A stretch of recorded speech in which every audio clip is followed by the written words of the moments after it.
പലസ്തീനിലെ ഗാസയിലെ ലക്ഷക്കണക്കിന് നിരപരാധികളായ, തീർത്തും ഒരു കുറ്റവും ചെയ്യാതെ പിഞ്ചു കുട്ടികളെയും അതേപോലെ തന്നെ സ്ത്രീകളെയും വൃദ്ധരൊക്കെ വളരെ നിഷ്ഠൂർണമായിട്ടാണ് ഇസ്രായേലിലെ സയനിസ്റ്റ് ഭരണകൂടം കൊല്ലാകൊല ചെയ്യുന്നത്.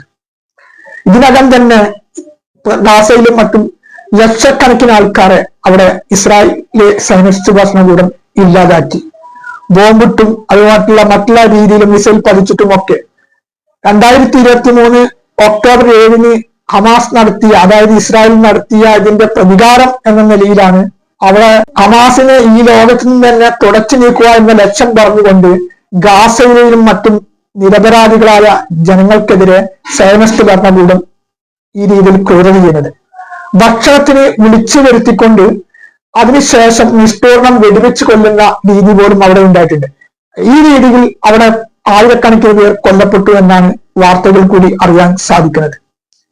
ഇങ്ങനെയുള്ള ഒരു പശ്ചാത്തലത്തിൽ ഈ തൊപ്പി എന്നുള്ള ഒരു വ്യക്തി, തൊപ്പിയെ കുറിച്ചിട്ട് ഇപ്പൊ തൊപ്പി പുതിയൊരു നിഹാദായിട്ട് മാറിയതാണല്ലോ. അപ്പൊ അദ്ദേഹം ലൈവ് സ്ട്രീം ചെയ്യാറുണ്ടല്ലോ. അപ്പൊ ആ ലൈവ് സ്ട്രീം ചെയ്യുന്ന ആ സമയത്ത് തൊപ്പിയുടെ ഒരു ചോദ്യം ഒരാൾ ചോദിച്ചു, നിങ്ങൾ ആരുടെ പക്ഷമാണ് ഉള്ളത് എന്നുള്ള കാര്യം. അപ്പൊ അദ്ദേഹം പറഞ്ഞത്, ഞാൻ ആ കാര്യത്തെ കുറിച്ചിട്ട് ഒരു വിശകലനം ചെയ്യുന്നില്ല, എന്റെ ലൈവ് എല്ലാ പക്ഷക്കാരും കാണുന്നത് കൊണ്ട് ഞാൻ ആ കാര്യത്തിൽ നിഷ്പക്ഷക്കാരനാണെന്നാണ്. അത് പിന്നീട് വലിയൊരു വിവാദത്തിലേക്ക് വെടിതെളിച്ചപ്പോൾ പിന്നെ അതിനെ കുറിച്ചിട്ട് തൊപ്പി വേറൊരു ലൈവിൽ വന്നിട്ട്, ഞാൻ എന്റെ ഭാഗത്ത് നിന്ന് അങ്ങനെ ഒരു അബദ്ധം സംഭവിച്ചു പോയി, ഞാൻ പലസ്തീന്റെ ഒപ്പമാണ്, അങ്ങനെയാണ് ഇങ്ങനെയാണെന്നൊക്കെയാണ് അതിനെ തൊപ്പി വിശകലനം ചെയ്തത്. പിന്നെ ആ തൊപ്പി അതിൽ പറഞ്ഞൊരു പ്രധാന ഒരു വിഷയമുണ്ട്. ആ വീഡിയോ നമുക്ക് കണ്ടുവരാം.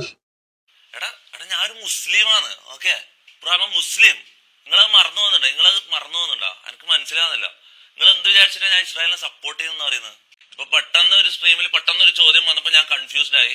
ഞാൻ മണ്ടത്തരം എന്റെ വായിന്ന് വന്നുപോയി. ശരിയാണ്, ഓക്കെ, അതിന് റിയലി സോറി. അത് ആർക്കെങ്കിലും അങ്ങനത്തെ ഒരു ഞാൻ അങ്ങനെ ഒരു ഇസ്രായേൽ സപ്പോർട്ടറാണെന്ന് ഒരു നിമിഷമെങ്കിലും നിങ്ങൾ ചിന്തിച്ചു പോയെങ്കിൽ ഐ എം റിയലി സോറി.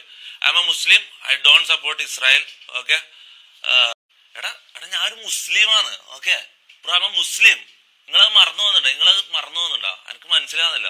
തൊപ്പി ഇതിൽ പറയുന്നത്, ഞാനൊരു മുസ്ലിമാനായതുകൊണ്ട് പലസ്തീന്റെ പക്ഷമാണല്ലോ നിൽക്കാമെന്നതാണ്.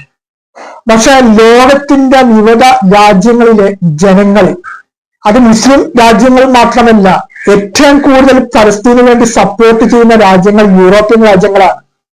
ഈ യൂറോപ്യൻ രാജ്യങ്ങളിൽ എല്ലാം മുസ്ലിങ്ങളാണെന്നല്ല, അവിടെ ഭൂരിപക്ഷവും മറ്റുള്ള മതവിഭാഗങ്ങളിൽ പെടുന്നവരോ ഒക്കെയാണ്. പക്ഷെ അവർ മനുഷ്യത്വം എന്ന നിലയിലാണ് ഫലസ്തീന് വേണ്ടിയിട്ട് ശബ്ദമുയർത്തുന്നത്. ഫലസ്തീൻ എന്നത് അത് ഒരു മനുഷ്യത്വത്തിന്റെ പ്രതീകമായിട്ടാണ് ഇന്ന് ലോകം വിശേഷിപ്പിച്ചിട്ടുള്ളത്.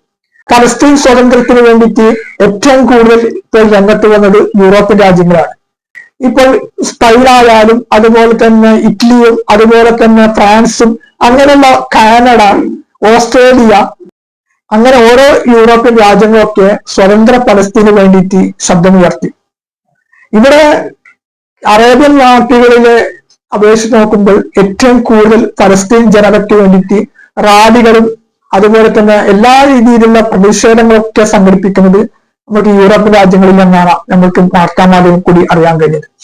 അപ്പോൾ പലസ്തീന് അനുകൂലമായിട്ട് ശബ്ദമുയർത്തുന്നത് അത് മുസ്ലിംകൾ മാത്രമല്ല, എല്ലാ വിഭാഗ ജനങ്ങൾ. മനുഷ്യത്വം എന്നുള്ള കാര്യം തൊട്ട് തീണ്ടിയിട്ടുള്ളവർ തീർച്ചയായിട്ടും പലസ്തീൻ ജനതയ്ക്ക് വേണ്ടി ഐക്യദാർഢ്യം പ്രകടിപ്പിക്കും. കാരണം അത്രക്കും പൈശാചികമായ, അത്രക്കും ക്രൂരമായ രീതിയിലുള്ള കാര്യങ്ങളാണ് ഇസ്രായേലിലെ നെതന്യാഹു ഭരണകൂടം ചെയ്യുന്നത്. ഹമാസിനെ തുടച്ചു നീക്കുക എന്ന പേരും പറഞ്ഞിട്ട് അവിടെ ഏറ്റവും കൂടുതൽ വേട്ടയാടുന്നത് അവിടുത്തെ നിരപരാധികളായ കുഞ്ഞുങ്ങളെയാണ്. ഇവരുടെ ലക്ഷ്യം എന്ന നിലയിൽ ഒരു വംശീയ ഉന്മൂലനം മാത്രമാണ്.